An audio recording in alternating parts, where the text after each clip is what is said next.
Qualquer Fernando, substituição disso é corrupção. pois é, mas aí a gente pensa, tem que pensar o seguinte, esse evangelho corrompido, como nós vemos aí, o próprio Salomão dizendo algo tão forte, e Salomão, uma pessoa que no final do livro de Eclesiastes, ele diz que muitas coisas são vaidade. Ele chega a afirmar, tudo é vaidade é de vaidade. Isso tudo acaba, né? Isso tudo acaba. Então ele teve tudo o que ele quis, tudo que o dinheiro pôde comprar, tudo que o prazer podia dar, Salomão experimentou. E aí quando a gente pensa hoje nesse evangelho, as boas notícias de Jesus apresentadas sendo corrompido,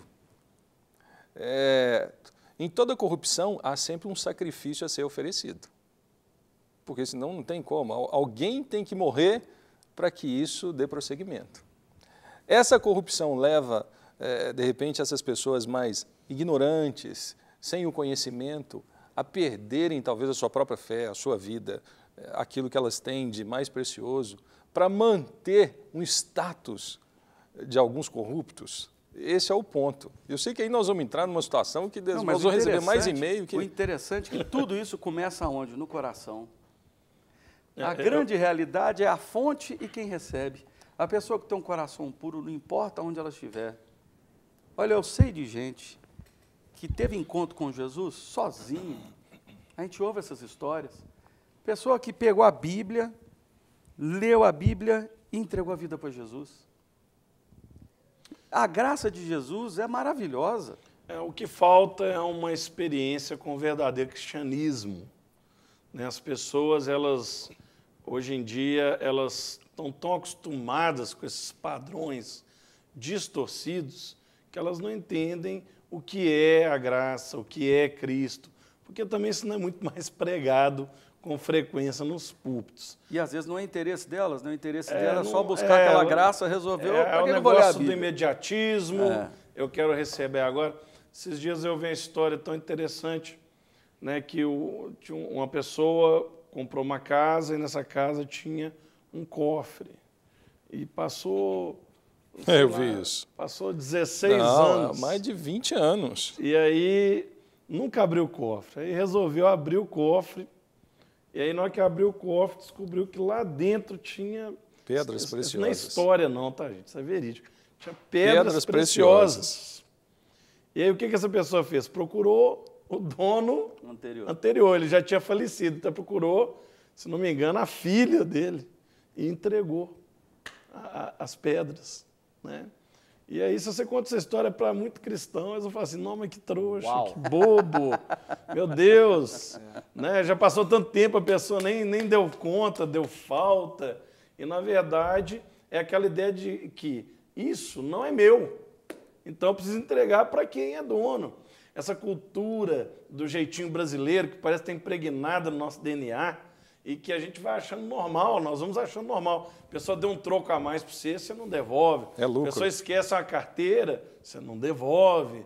São coisas que parece que estão impregnadas em nós, então nós precisamos injetar cristianismo. Nós precisamos ter um coração de Cristo. Pois é, e há pouco tempo atrás... Subconsciente aí, coletivo. Né? Há pouco tempo, esses dias atrás, o Alex fez uma matéria sobre honestidade.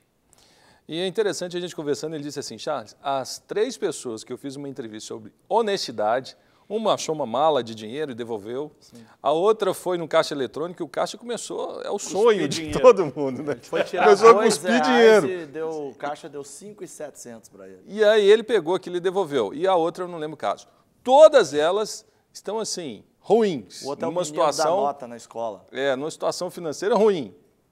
Não melhorou em nada, não veio nenhuma gratificação. Eu devolvi 5 mil e aí veio um anjo do céu, alguma coisa assim, me deu 50 mil. Não, elas estão do mesmo jeito, devendo.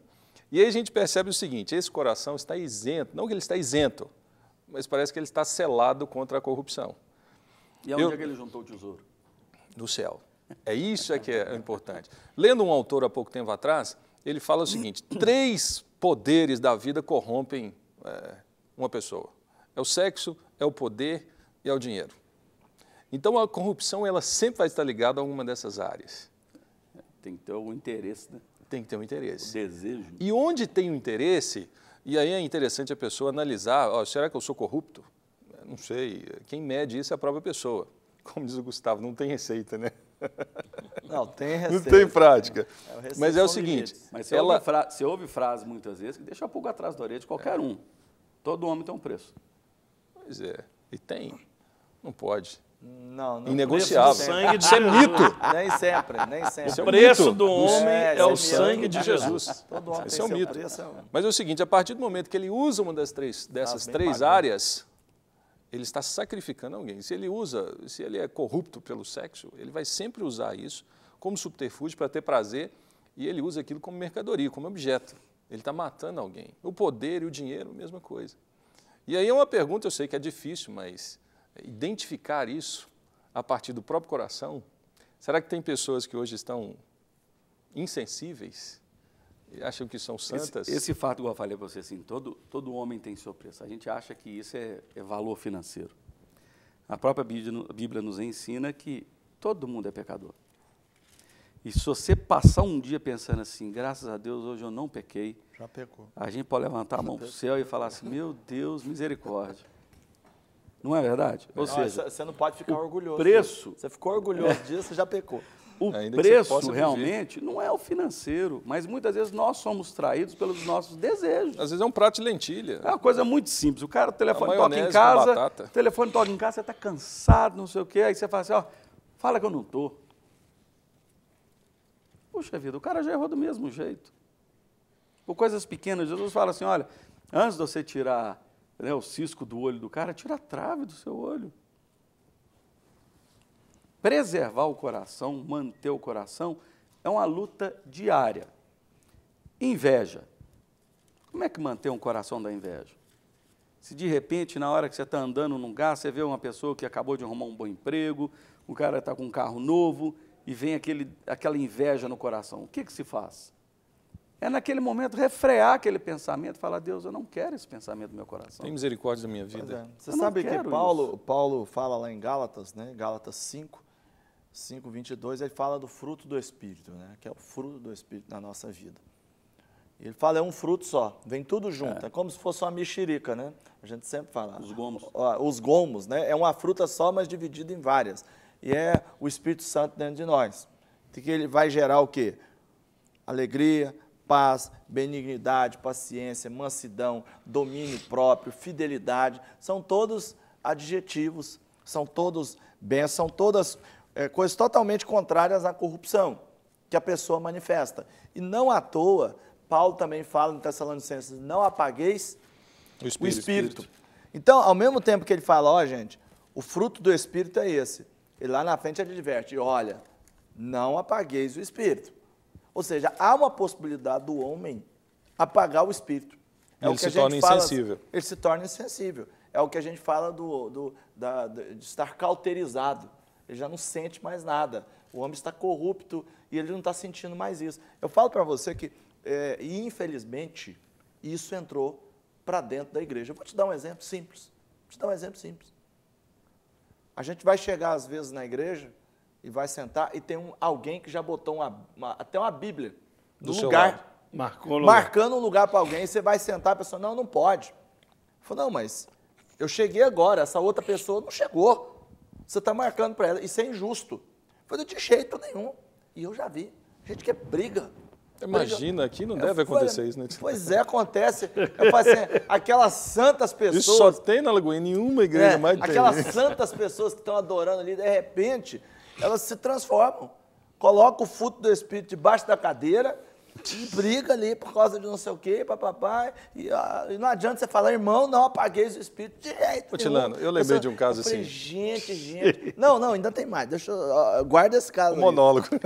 Guarda esse caso. Porque isso me irrita. Calma, Tilano, calma. Você está em rede nacional. A fila, rapaz. Furar fila, Tilano? O cara fura a fila, cara. Como nós estamos... Isso está normal. Essa corrupção está normal no brasileiro. O Atilano almoça num restaurante com a gente toda segunda lá da igreja. O que nós estamos falando desse subconsciente coletivo que nós temos? Você quer ver uma coisa? Quando a gente comenta sobre negócio, às vezes eu converso com as pessoas e falo o seguinte, olha, eu vim de uma geração, e eu sei que vocês são tudo mais velhos que eu.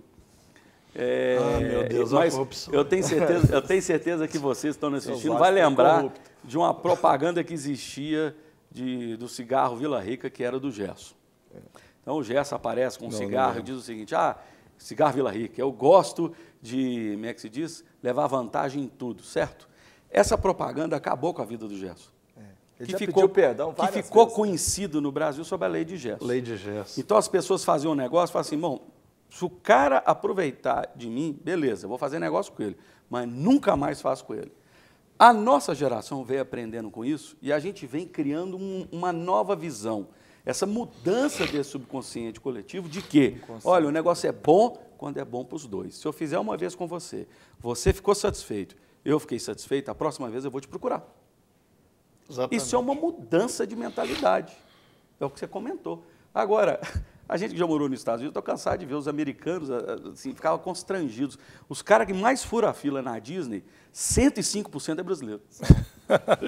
Eu vi isso. Meu irmão falava isso. Meu irmão falava isso na Austrália. É impressionante, cara.